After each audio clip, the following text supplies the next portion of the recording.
Matilda by Roald Dahl. Chapter 6, The Platinum Blonde Man.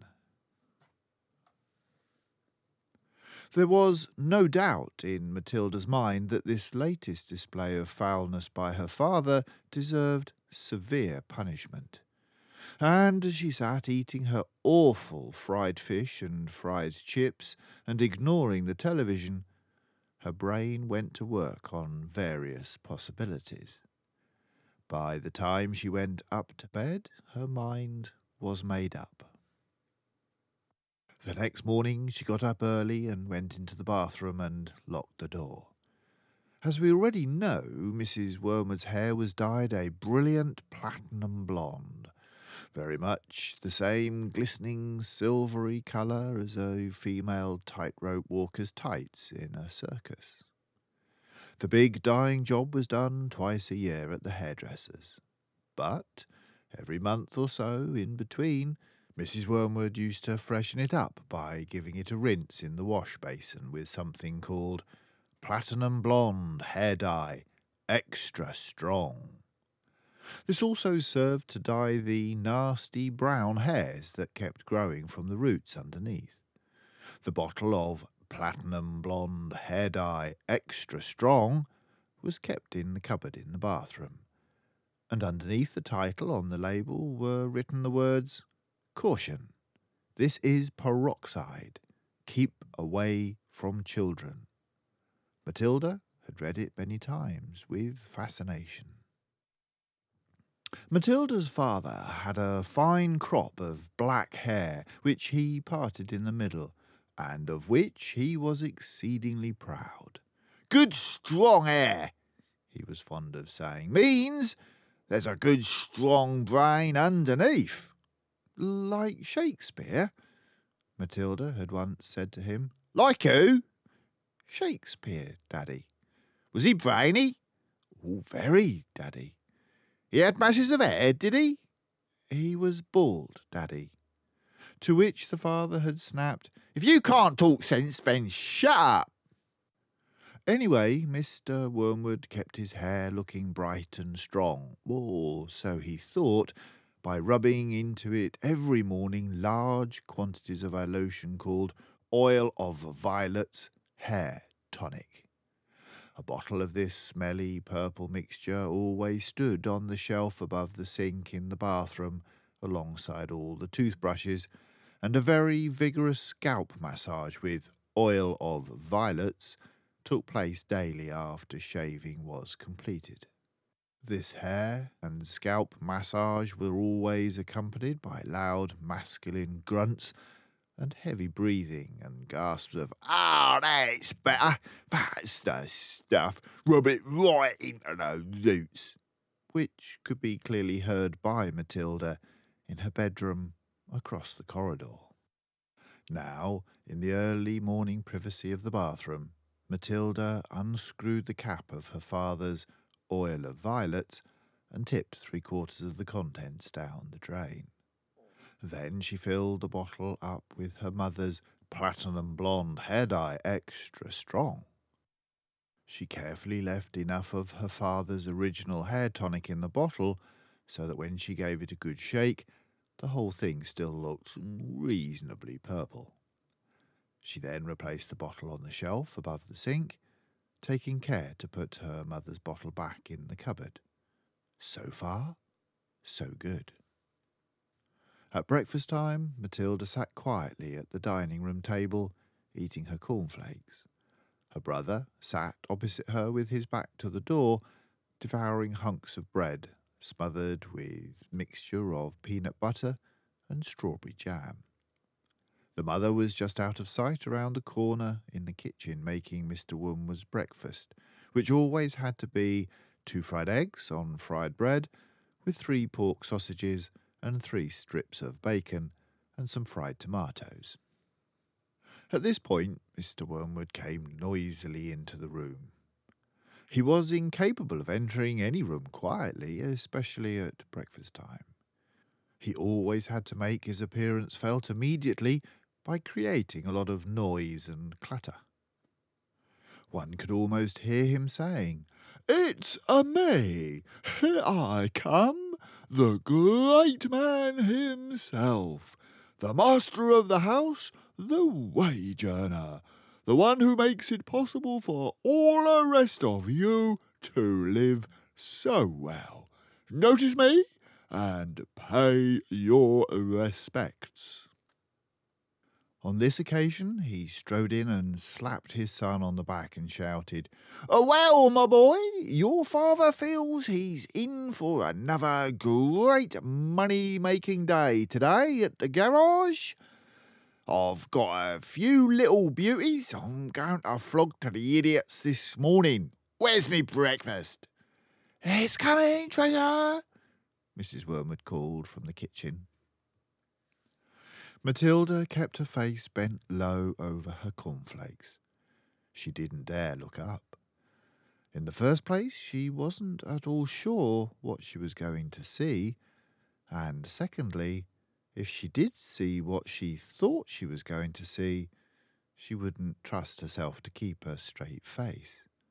The sun was looking directly ahead out of the window, stuffing himself with bread and peanut butter and strawberry jam. The father was just moving round to sit at the head of the table when the mother came sweeping out from the kitchen, carrying a huge plate piled high with eggs and sausages and bacon and tomatoes. She looked up. She caught sight of her husband. She stopped, dead. Then she let out a scream that seemed to lift her right up into the air, and she dropped the plate with a crash and a splash onto the floor. Everyone jumped, including Mr. Wormwood. What the heck's the matter with you, woman? He shouted. Look at the mess you've made on the carpet. Your hair! The mother was shrieking, pointing a quivering finger at her husband. Look at your hair! What have you done to your hair? What's wrong with me hair, for heaven's sake? He said. Oh, my God, Dad! What have you done to your hair? The son shouted.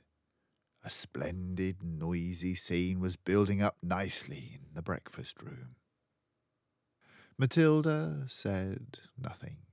She simply sat there admiring the wonderful effect of her own handiwork.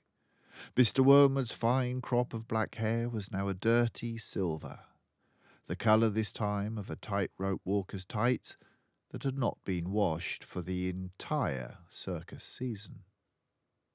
You've You've dyed it! Shrieked the mother.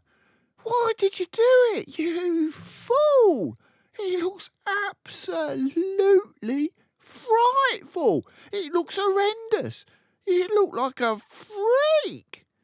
What the blazes are you talking about? The father yelled, putting both hands to his hair. I most certainly have not dyed it. What do you mean I've dyed it? What's happened to it? Or is this some sort of stupid joke? His face was turning pale green, the colour of sour apples. You must have dyed it, Dad, the son said. It's the same colour as Mum's, only much dirtier looking.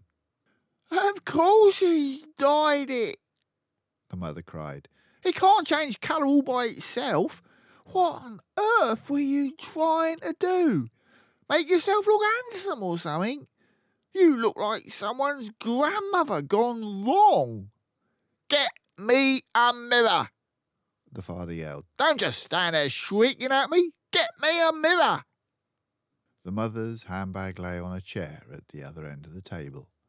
She opened the bag and got out a powder compact that had a small round mirror on the inside of the lid. She opened the compact and handed it to her husband. He grabbed it and held it before his face, and in doing so spilled most of the powder all over the front of his fancy tweed jacket. Be careful! Shrieked the mother. Now look what you done! That's my best Elizabeth Arden face powder! Oh, my gold!" yelled the father, staring into the little mirror. "What's happened to me? Oh, look terrible! I just look like you've gone wrong. I can't go down to the garage and sell cars like this. How did it happen?" He stared round the room, first at the mother, then at the son, then at Matilda. "How could it have happened?" he yelled.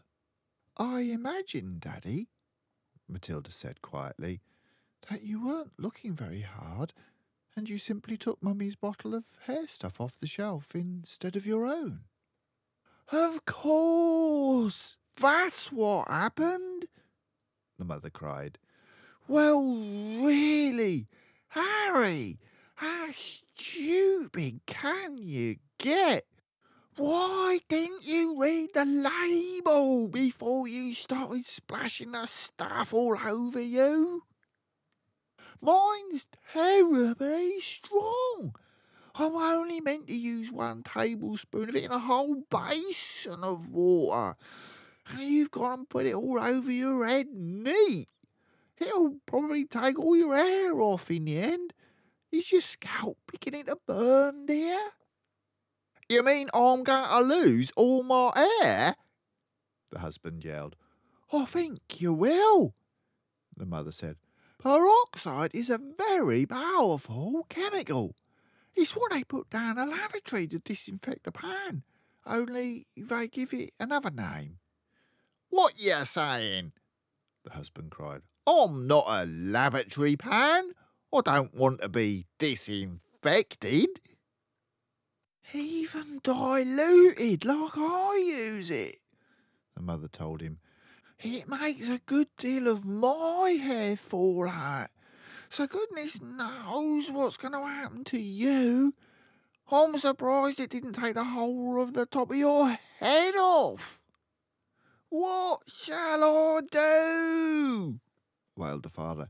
"Tell me quick, what do I do before it starts falling out?"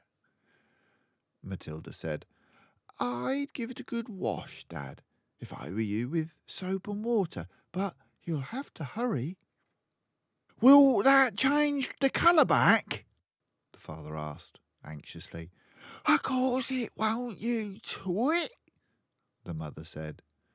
"Then what do I do? I can't go around looking like this forever." "You'll have to have it dyed black," the mother said. "But wash it first, or there won't be any there to dye." "Right!" the father shouted, springing into action. "Get me an appointment with your hairdresser this instant for a hair dyeing job. Tell them it's an emergency. They'll have to boot someone else off their list. I'm going upstairs to wash it now." With that, the man dashed out of the room, and Mrs. Wormwood, sighing deeply, went to the telephone to call the beauty parlour. "He does do some pretty silly things now and again, doesn't he, Mummy?" Matilda said. The mother, dialing the number on the phone, said, "I'm afraid men are not always quite as clever as they think they are. You will learn that when you get a bit older, my girl."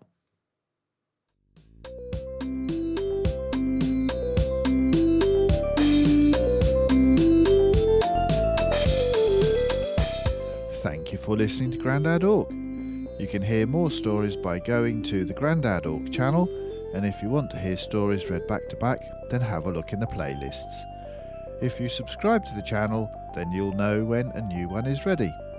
The books are available in most high street stores, libraries, and there are links to some online sellers in the description below if you don't have a copy. So, until next time, bye for now.